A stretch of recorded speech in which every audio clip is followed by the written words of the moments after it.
Hello and welcome to True Crime Rocket Science, the most authentic voice in true crime.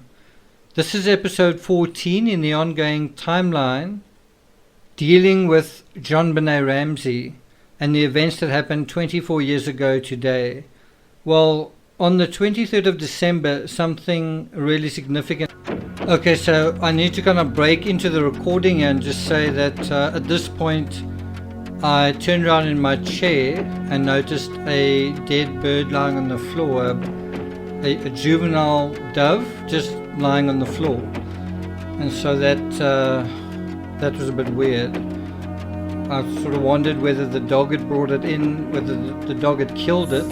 And so I've kind of been conducting a little bit of an investigation into this little creature that I found on my carpet.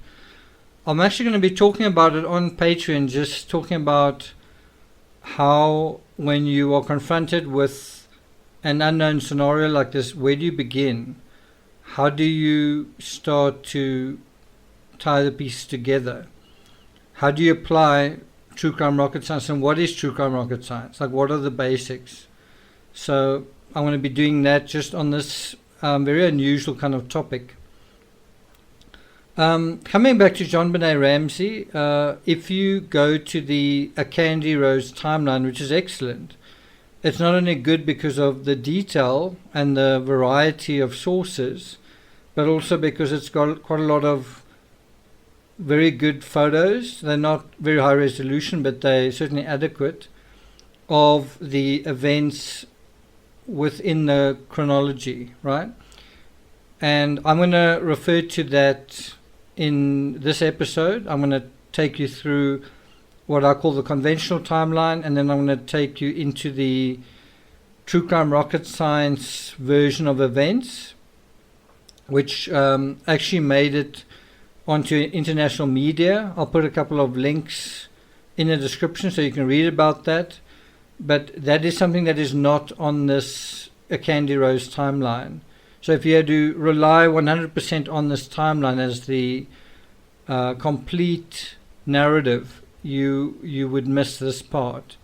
And I'm not saying that this part that you've missed, it's not a conspiracy, it's not like fake news, it's part of the narrative. It's in Perfect Murder, Perfect Town. It is something that the housekeeper brings up.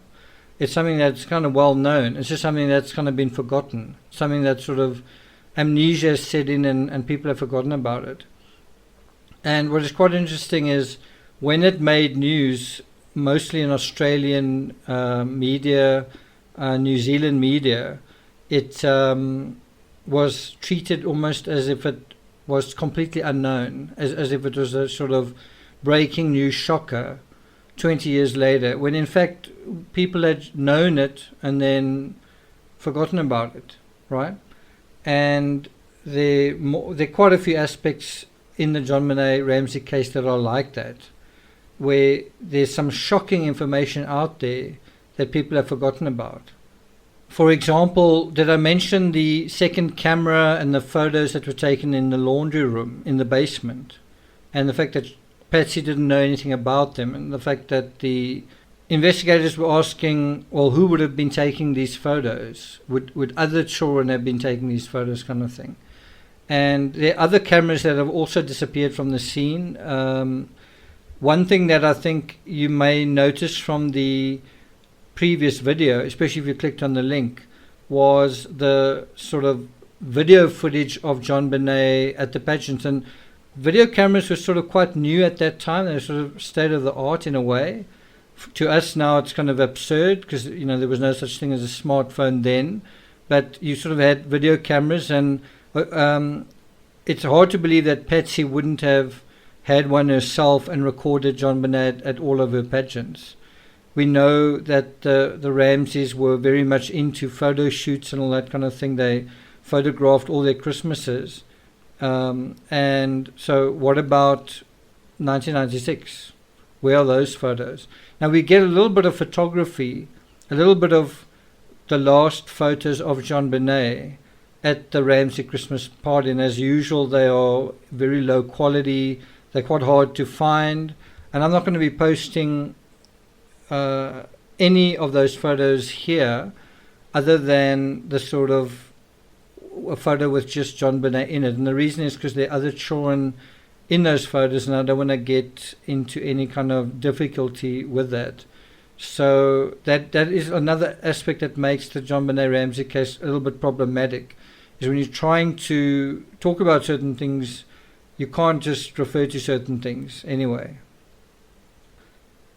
So before we get started with the Candy Rose timeline, if you haven't subscribed yet to the channel, please do like, share, leave a comment, and let's get started. Okay, so December 23rd, 1996, the housekeeper gives us quite a good idea about what was going on that day. Now I'm going to give you a little bit of a snippet here. There's more on page 238 of Perfect Murder, Perfect Town. But I'm going to give you just in other words, there's more than what is just disclosed on the Candy Rose from that same page. But what we're going to just look at now is JonBenet earlier that day was playing with makeup, and you might dismiss that just as, yeah, so what, she's playing with makeup. But we know when she was found that she had a red, what looked like a red heart written on the palm of her hand.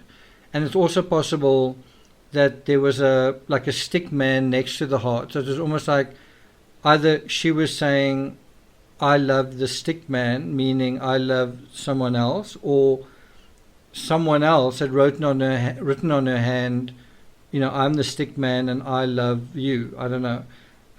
But I think that is very, very important in this case, is what were the little underlying dynamics between the children? What were the underlying dynamics between little JonBenet's, friends in her little circle, and also her school friends, and also then Burke's school friends and that kind of thing. What was going on there? Who were the children involved, and in terms of who were the children at this party, and what were they? How did they interact with JonBenet? Now again, you might say, who cares about that? Well, JonBenet was in tears at this party, at this Christmas party. And you were to again ask why. Like, what was that all about? Who was she upset with? What was she crying about? We know that she said something like, I don't feel pretty. Now, why didn't she feel pretty? Who made her feel that she wasn't pretty? Where did that come from? And once again, you might say, none of that really matters. But there was actually a 911 call that day. And it was a sort of a dropped call. The police arrived at the house, and we'll go into that in a second. But that is why it's so important to know what happened that day, 2 days before the incident that kind of has been like a cloud over Boulder for 24 years now. And so it's not just what happened on Christmas Day, what happened before that. And, in the timeline that we've reviewed, we could go a lot further back. We could go back to 2, 3, 4 years and look at what was happening in detail. And that, I think, is what makes the Ramsey case as complex as it is.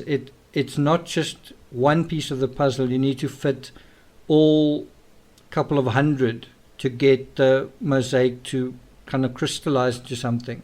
In other words, all the information is important, but because there's also so much misdirection, it's also hard to know what to interpret, and it's easy to misinterpret. Does that make sense?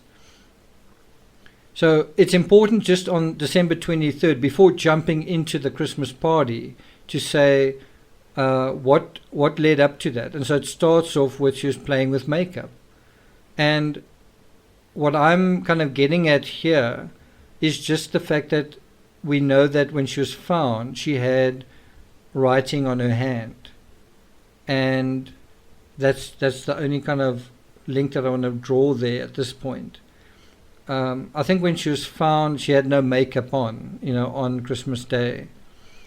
But so now we get to just a little bit more of what the housekeeper was saying, Linda Hoffman-Pugh, that JonBenet was told by Patsy, "You're not going anywhere with all that on." So JonBenet looked like she was wanting to go somewhere, and it turns out she was going to play with some friends, right? But before she was going to play with those friends that day on December 23rd, she put on makeup. Now, if you're a woman, I don't know whether that means anything to you. I don't know whether a child, a girl that is 6 years old, putting makeup on before she goes to see friends, has got necessarily any of the same, what can you call it? Whether you can draw the same inferences from, a woman getting dressed up to go out. And, you could even argue that when a woman dresses up to go out, she's not necessarily doing it for a man. In fact, I've heard that quite a few times. When a woman dresses up, she just wants to be presentable, for herself, kind of thing. And I understand that argument. I'm simply putting it out there that maybe it could be more than that. And why I say that is because at the party, as I say, she ended up in tears. She was trying to make herself look pretty. For whatever reason, she was disappointed. And isn't the obvious inference, and it could be wrong, we're speculating, but isn't the obvious inference that someone who she wanted her to think was pretty either didn't reciprocate in a children way, on the standards or the level of little children, or I don't know, maybe someone made a comment, I don't know, but it obviously hurt her to the extent that she went and sat by herself and was in tears. Okay, so it is important just to go down these avenues, these alleys really of inquiry. Okay, so Patsy told her to take some of it off, so that's what she did. And then at 1 o'clock, JonBenet went to play with some friends and was back by 4 o'clock. So she was gone for 3 hours. And what is unfortunate here is it's not very stated where she went. She went to play with some friends. Who were they? Where were they? Who were the friends? And that is just unfortunate that we don't know the answer to that, but we could perhaps assume that some of the friends she played with came to the Christmas party, because there were a lot of children at the Christmas party. And it's possible that that's not the case, but if it is the case, then you can kind of assume that the dynamic that was in play earlier that day continued at the Christmas party, if that makes sense. Okay? Do you follow what I'm saying? So interestingly, JonBenet didn't want to wear a dress for their Christmas party. And Patsy got a little agitated, according to the housekeeper, about that. And so you had two arguments between mother and daughter on December 23rd, according to the housekeeper. The one was about JonBenet putting on makeup. The other one was her not wanting to wear a dress. Now, I don't know if it was she didn't want to wear that particular dress or a particular dress, or whether she wanted to, I don't know, wear sort of, I don't want to say boys' clothes, but sort of an outfit that was more boyish or tomboyish. I don't know if that was the case. Perhaps it was just she wanted to wear something specific and Patsy wanted her to wear something different. And interestingly, they had an argument on Christmas Day as well about what JonBenet should wear. And I think that argument was about them wearing twinned outfits. I don't know whether Patsy wanted JonBenet in twinned outfits that night, or, for the Christmas party. I don't know if that was going on as well then. It's possible, I guess. In any event, she put on a velvet dress, quite a beautiful dress. I think it was sort of either dark navy blue and white or black and white. And I think she was even wearing kind of gloves, if I'm not mistaken. And then you see JonBenet in different poses in some of those photos with the other children. And there are quite a few little girls that are there, and there are quite a few little boys that are there. And some of the boys seem to be Burke's friends and Burke's age. And so that is the sort of mixture of boys and girls at this Ramsey Christmas party. And bear in mind, in terms of the children, JonBenet is supposed to be a kind of celebrity. She's the child beauty queen amongst this group. And one's got to wonder, what kind of impact did it have on all the children? What did they think of the whole thing? What did the other girls think of it? What did the boys think of it? So in total, there were 31 guests at the... Okay, for the YouTubers listening, that is the end of the preview for this episode. I think we're up to episode 14 already that have been free on YouTube. The rest of the series, which will go on for about another week to 10 days, will be on Patreon on the $2 tier, as well as the new series on Laurie Vallow dealing with this investigation discovery 3-part series, The Missing Children. That's also on the $2 tier. Something to look forward to on YouTube, I'll be going through the Laurie Vallow transcript of a recent motion that I don't believe has been given much attention, but that is something that is pretty groundbreaking, and that I'll be doing in the next episode on this channel. So thank you guys for listening, and now on to the Patreon channel.